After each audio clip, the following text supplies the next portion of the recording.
नमस्कार, बोलता हिमाचल देख रहे आप और मैं हूं राम भारद्वाज। आज है 11 अगस्त 2024 और हिमाचल प्रदेश से जुड़ी हुई आज की बड़ी खबरों की जानकारी अपडेट्स हम आपके लिए लेकर आए हैं। हमेशा की तरह आप इस वीडियो को लाइक कर दीजिएगा। चैनल पर नहीं जुड़े चैनल को आप सब्सक्राइब जरूर करें। पेश है आज की सबसे बड़ी खबरें। सीएम सुक्खू ने हिमाचल का पहला ओटीटी प्लेटफॉर्म किया लॉन्च। HB सिनेमा से लोगों तक पहुंचेगी हिमाचली फिल्में। मुख्यमंत्री सुखविंदर सिंह सुक्खू ने सचिवालय में हिमाचल का पहला OTT प्लेटफॉर्म लॉन्च किया। इस अवसर पर उन्होंने कहा कि हिमाचल प्रदेश का पहला ओवर द टॉप प्लेटफॉर्म एक महत्वपूर्ण डिजिटल प्लेटफॉर्म है। ये हिमाचल प्रदेश के फिल्मकारों के लिए बेहद महत्वपूर्ण डिजिटल प्लेटफॉर्म है जो विश्व सिनेमा, भारतीय सिनेमा और सबसे महत्वपूर्ण रूप से हिमाचली फिल्मों को एक ही प्लेटफॉर्म पर उपलब्ध करवाएगा। 14 अगस्त तक ज्वाइन नहीं किया तो बैच वाइज TST की जाएगी नौकरी। शिक्षा निदेशालय ने जारी किए निर्देश। हिमाचल प्रारंभिक शिक्षा निदेशालय ने 14 अगस्त तक ज्वाइन करने वाले बैच वाइज आधार पर चुने गए TST को नौकरी नहीं देने का फैसला लिया है। शिक्षा निदेशालय ने 13 नवनियुक्त शिक्षकों के नामों की सूची जारी कर 14 अगस्त तक आवंटित स्कूलों में पदभार संभालने के निर्देश दिए हैं। 3 शिक्षकों को 31 अक्टूबर तक का समय दिया गया है। 16 और 30 जुलाई को निदेशालय ने बैच वाइज आधार पर चुने गए TST को स्कूल आवंटित किए थे। 16 शिक्षकों ने अभी तक स्कूलों में ज्वाइनिंग नहीं दी है। इन शिक्षकों को अब अंतिम मौका दिया गया है। शिक्षा निदेशक आशीष कोहली ने बताया कि अब कोई और मौका नहीं दिया जाएगा।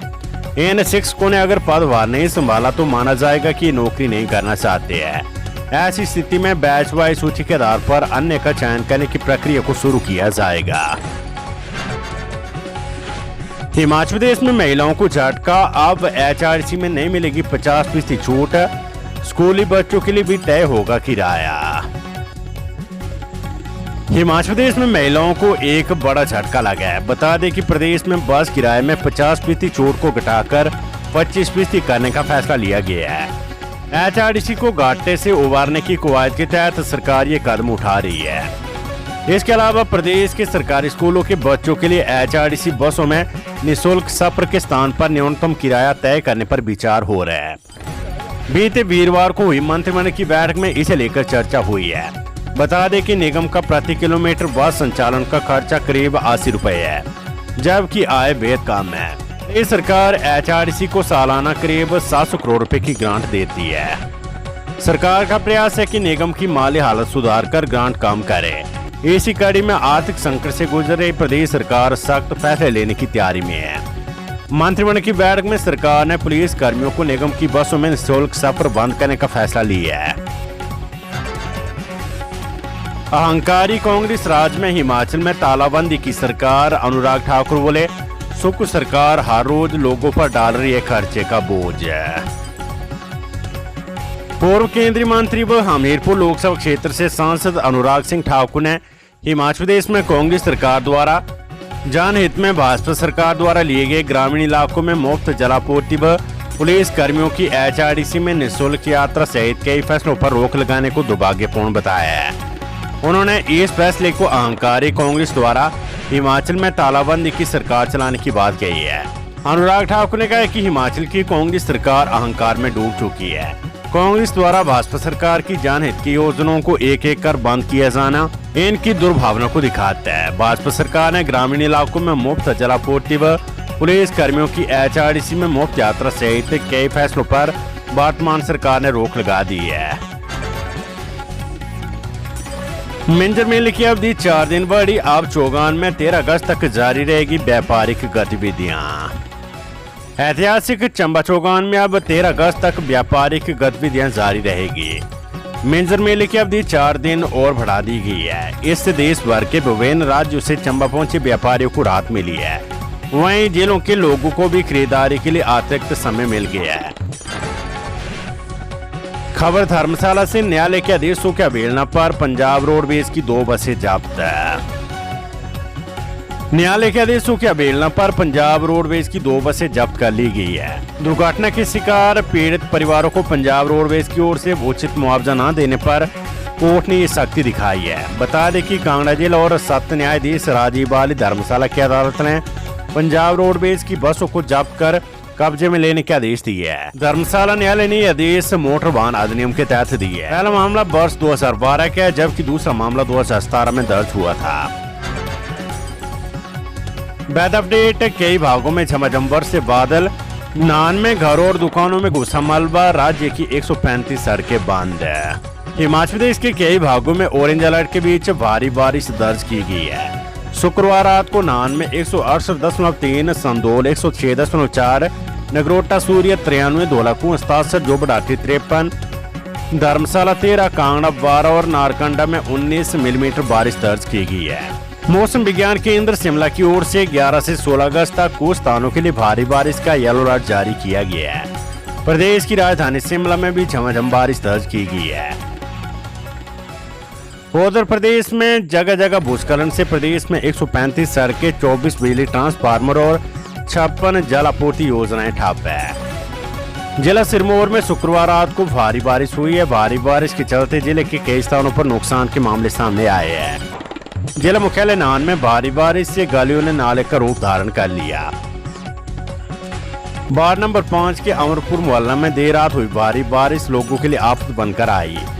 यहाँ बरसात का पानी मलबे के साथ लोगों के घरों में दुकानों में घुस गया। इससे लोगों को भारी नुकसान पहुंचा है।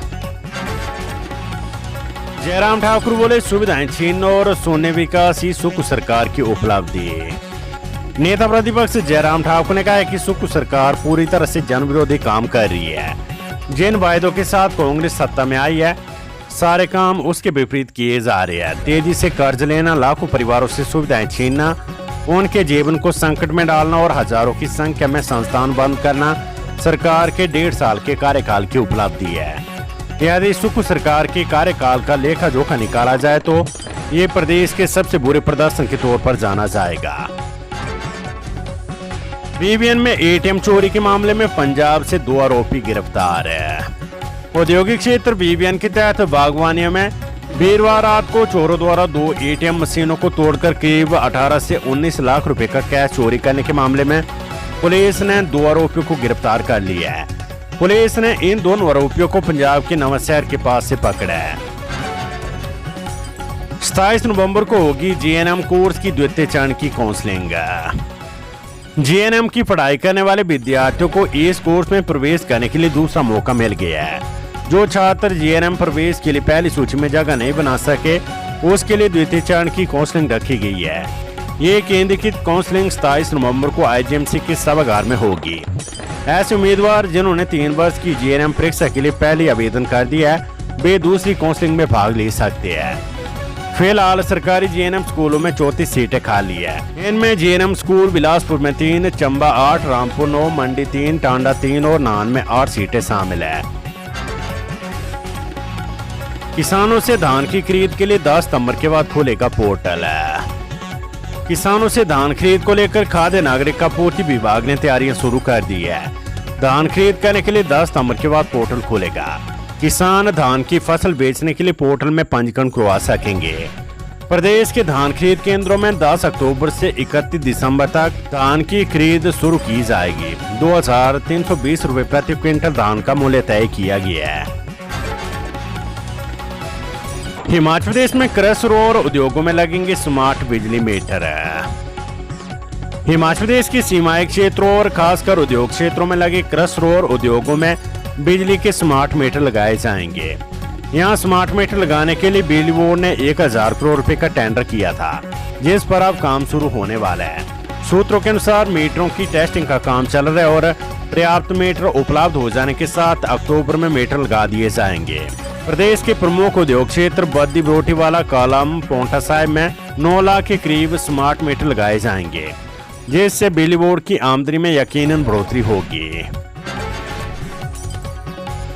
खबर पुलिस विभाग से बस किराए पर पुलिस जवान नाराज है। कैबिनेट की ओर से पूरा बस टिकट लागू करने के फैसले से पुलिस जवान भड़क गया है। मीडिया को ईमेल और व्हाट्सएप के जरिए भेजे गए संदेश में पुलिस जवानों ने कहा है कि नए फैसले से भी कोई ज्यादा फायदा नहीं होगा। पुलिस के जवान मुफ्त यात्रा नहीं करते, जैसा कि प्रेस वार्ता में उद्योग मंत्री ने कहा था। हर महीने वेतन से 210 रुपए की कटौती होती है। तथ्य ये कि पुलिस हर साल करीब 5 करोड़ रुपए यात्रा के बदले एचआरटीसी को देती है। जिससे करीब 20% पुलिस कर्मचारी ड्यूटी के संदर्भ में बसों में सफर करते हैं। शेष 80% पुलिस जवान ड्यूटी हेतु पुलिस विभाग की गाड़ियों और अपनी निजी गाड़ियों में सफर करते हैं।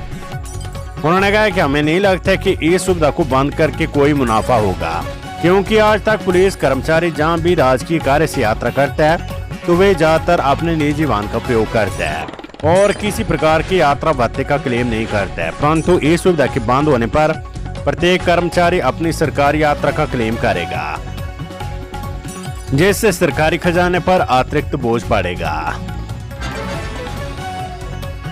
अनुबंध अवधि जोड़कर मिलेगी पेंशन, शीला देवी जजमेंट को लागू करते हुए उच्च शिक्षा निदेशक ने जारी किया आदेश, शिक्षकों की मांगी लिस्ट है। प्रदेश शिक्षा विभाग में कॉन्ट्रैक्ट की अवधि को पेंशन लाभ के लिए जोड़े जाने का आदेश लागू हो गया है।